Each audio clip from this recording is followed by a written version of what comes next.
Bildiğiniz üzere 100 yılın ihaneti ve İsrail ve Amerika'nın Orta Doğu üzerindeki projelerinin bir ayağı olarak uygulanmaya başlandı.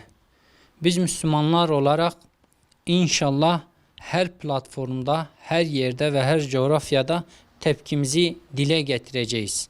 Ve bu bağlamda elimizden gelen bütün imkanlarımızı seferber ederek tepkilerimizi dillendireceğiz.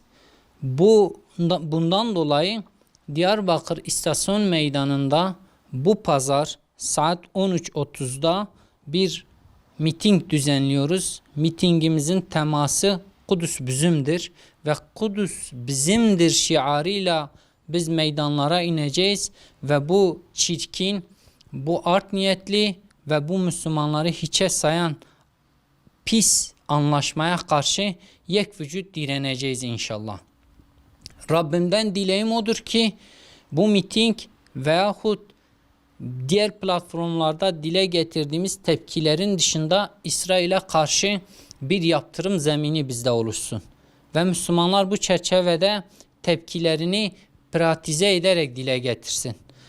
Biz de Kudüs'ün bugün içinde bulunduğu durum Müslümanların ihtilafının bir neticesi olduğunu ve bunun en acı ve en sıkıntılı faturasını Kudüs ödediğini maalesef izliyoruz ve görüyoruz. Bu bağlamda en azından Kudüs meselesi üzerinde bütün Müslümanları aralarındaki ihtilafı bir kenara atarak Kudüs gerçeğini göz önünde bulundurarak ve Müslümanların ortak değerine sahip çıkma adına meydanlara bekliyoruz.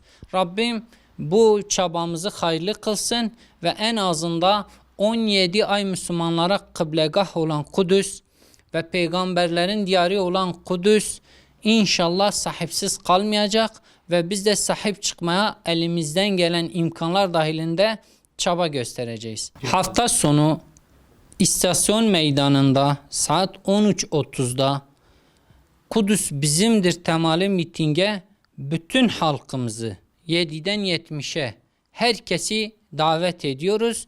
Çünkü Kudüs bizimdir, Nablus bizimdir, Ramallah bizimdir,